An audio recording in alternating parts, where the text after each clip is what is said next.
Avant de démarrer cette vidéo, n'oubliez pas de me soutenir en likant ou vous abonnant, tout en laissant votre avis en commentaire. Et ce qui est très important, c'est de regarder la vidéo entièrement afin de m'aider sur mon référencement par rapport à YouTube. Pour vous, ce n'est peut-être pas grand chose, mais ça pourrait récompenser mon travail effectué afin de vous satisfaire sur différentes vidéos que je peux vous proposer. Par ailleurs, si vous souhaitez avoir encore plus d'informations sur vos œuvres préférées, un manga, un animé comme Dragon Ball, Boruto ou encore même SNK, n'hésitez pas à rejoindre mon serveur Discord Manga News. Vous pourrez trouver tout type d'informations qui pourraient vous intéresser. Sur ce, je vous souhaite une excellente vidéo. Les amis, on se retrouve pour parler de l'épisode 242 de Boruto où la guerre est déclarée entre le clan Funato et le pays de l'eau représenté par Sojuro, mais aussi le personnage de Kagura qui en aura bavé dans cet épisode. Voyons tout ça dans la review.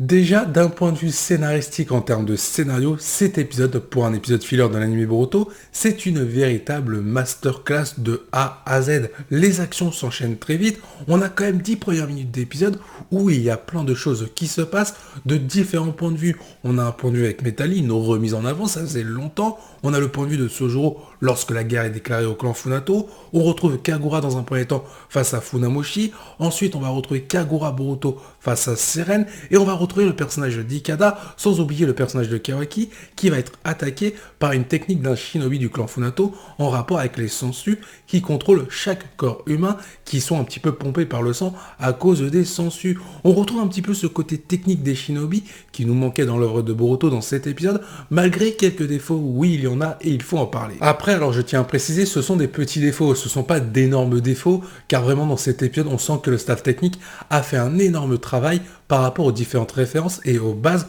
qu'avait pu instaurer l'univers de Naruto pour l'œuvre de Boruto. Les défauts, c'est qu'à un moment donné, lors du combat entre Boruto et Kagura face à Seren, Seren utilise une technique avec le son et son point faible, c'est le tonnerre. Et c'est Boruto qui le découvre. Mais on oublie rapidement que Boruto est un shinobi de renom, c'est le fils du Hokage et aussi l'élève de Sasuke. Mais au-delà de ça, Boruto maîtrise des jutsu, des techniques en rapport avec les éclairs et le tonnerre. Pourquoi ne pas avoir utilisé Boruto avec ces différentes techniques pour pouvoir déjouer Seren avec le personnage de Kagura? Ça aurait été très intéressant de mettre en avant Boruto et Kagura via leur relation avec les techniques de Boruto pour rappeler un petit peu l'ADN de l'univers de Naruto par rapport aux différentes techniques de Shinobi et notamment celle de Boruto. Je trouve qu'on a manqué le coche sur ce coup-là. Autre déception, mais là elle est plutôt personnelle, dans cet épisode on peut voir Mitsuki Sarada avec le personnage de Kawaki qui est attaqué suite à une sangsue du clan Funato. Moi je pensais réellement qu'à un moment donné, Mitsuki Sarada et Kawaki allaient intervenir pour sauver Boruto et Kagura face à Seren. Mais finalement, il n'y a rien eu. Maintenant, il faut espérer que ces deux personnages, même ces trois personnages si on prend Kawaki, auront un rôle à jouer dans cet arc filler par rapport aux adversaires qu'ils vont rencontrer dans le clan Funato. Autre point que j'ai apprécié, je l'ai un petit peu dit tout à l'heure, c'est le fait que Metali soit remis en avant d'un point de vue shinobi face au clan Funato, mais surtout d'un point de vue personnel et humain par rapport au cas Ebi Ishigo qui a tenté de tuer Kagura dans les épisodes précédents.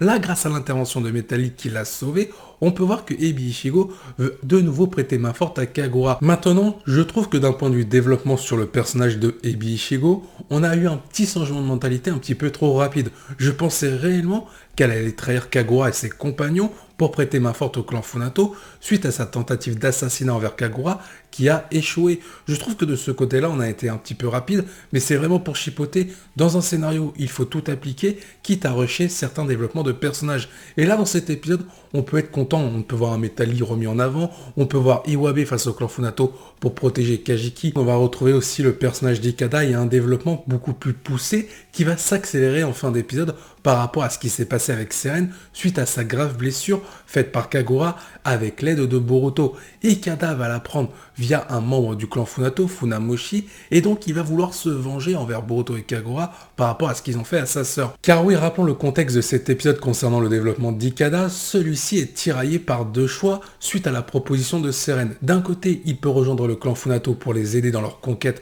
du pays de l'eau par rapport à la mer et l'océan, mais de l'autre côté, Ikada hésite et est tiraillé surtout par rapport à ses rêves.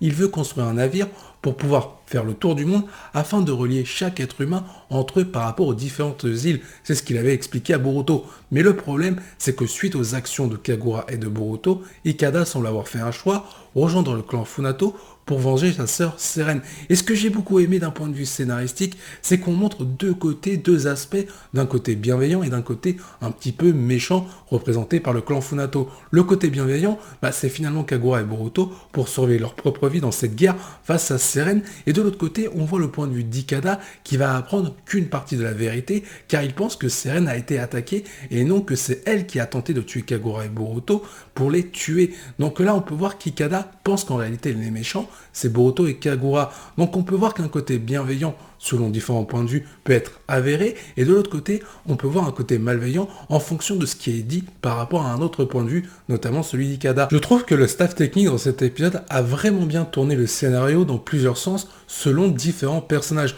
On peut même retrouver cela avec le personnage d'Ebi Ichigo, qui veut dans un premier temps toujours tuer Kagura, ou qui souhaite sa mort, mais qui va finalement changer d'avis par rapport à l'intervention de Metali quant au fait de l'avoir sauvé. J'ai beaucoup aimé comment le staff technique a réalisé ces différents développements de personnages pour mener à bien un scénario qui a tourné dans plusieurs sens, mais de façon positive. Au-delà des différentes mises en avant, notamment Kagura, Metali, Iwabe ou encore Boruto via sa relation avec Kagura, on peut voir notamment des actions plutôt bien réalisées. Le combat dans un premier temps entre Kagura et Funamoshi, ou encore le combat Kagura-Boruto face à Seren.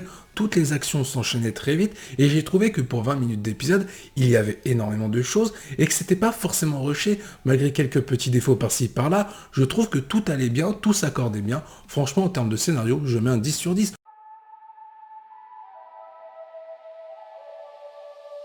Pour commencer, on va parler de l'animation qui a été utilisée et réalisée pour cet épisode. On retrouve une animation dynamique qui permet de mettre en avant les différents combats qui nous ont été proposés, le combat entre Kagura et Funamoshi, et ensuite le combat Kagura-Boruto face à Seren. Mais surtout, on a pu voir l'enchaînement d'actions pour le scénario afin d'être mis en valeur grâce à cette animation dynamique. De base, l'animation dynamique sert à ça, et là, elle a été très bien exécutée. Mais elle ne s'est pas arrêtée qu'à ça dans cet épisode. On a eu le droit à des caractéristiques bonus, l'animation dynamique a fait quelque chose qui est très rare. Elle a permis de mettre en valeur, comme je l'ai dit, le scénario pour le faire avancer rapidement, de façon fluide et de façon très cohérente, sans forcément bâcler les différents points de vue de personnages ou encore un scénario global pour la totalité de cet épisode. Sur ce coup-là, c'est parfaitement réalisé. Et encore une fois, on pensait que l'animation en termes de caractéristiques et par rapport au budget qu'a dû certainement utiliser le staff technique pour la réalisation de cet épisode allait s'arrêter là, mais non, ils ont continué à faire des effets de mise en scène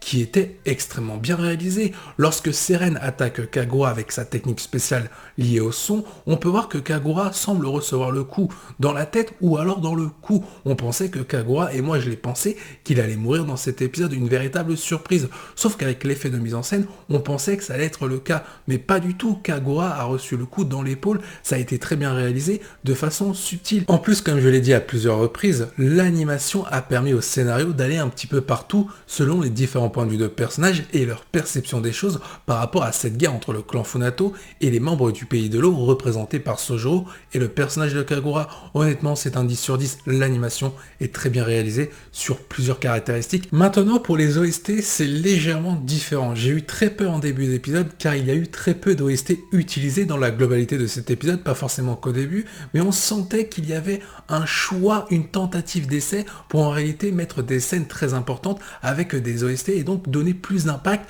par rapport au fait qu'avant il n'y avait pas eu vraiment de son, qu'on laissait un petit peu le calme avant la tempête. Et ce choix, cette tentative a été payante de la part du staff technique pour la réalisation afin de compléter l'animation. Les OST utilisés, il y a eu des remixes par rapport à des OST originales qui ont été réutilisés, qu'on n'entendait plus depuis un certain temps. Ce que j'aime avec cet épisode, et c'est le cas depuis quelques temps avec les épisodes de l'anime Boruto, notamment avec cet arc filaire, c'est qu'on sent que les différents staffs techniques qui s'occupent des différents épisodes, ils ont beaucoup plus de liberté, ils ont carte blanche, ils suivent toujours la ligne directrice du scénario global de l'arc filler, mais on sent qu'il y a plus d'envie, il y a des prises de risques qui marchent avec les OST. Par exemple, le fait d'en utiliser peu, ça peut les desservir, mais non, ils arrivent à très bien les exploiter pour les différentes scènes à proposer, et surtout les scènes impactantes qui doivent donner de l'émotion. Lors du combat entre Kagura Boruto face à Seren, on peut voir une OST qui va s'emballer directement, un remix par rapport rapport au fait que l'action va directement amener à des conséquences par rapport au personnage d'Ikada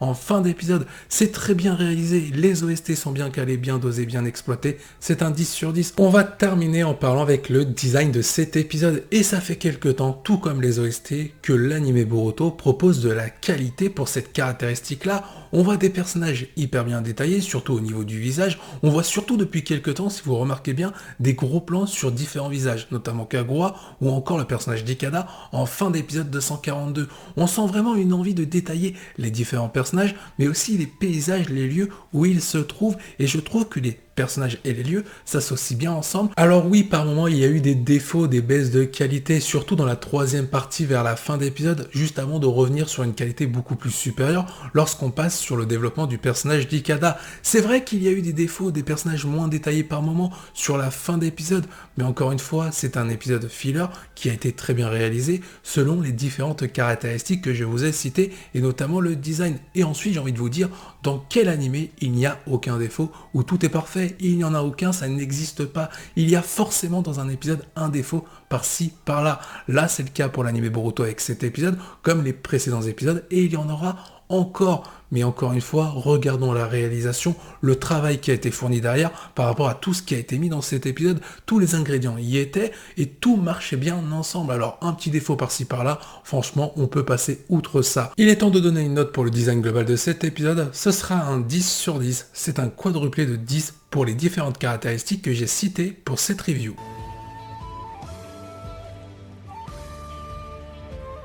Je vous remercie d'avoir suivi ma vidéo, n'oubliez pas de me soutenir, je vous dis à la prochaine, portez-vous bien et n'oubliez pas que la volonté du KT soit avec vous.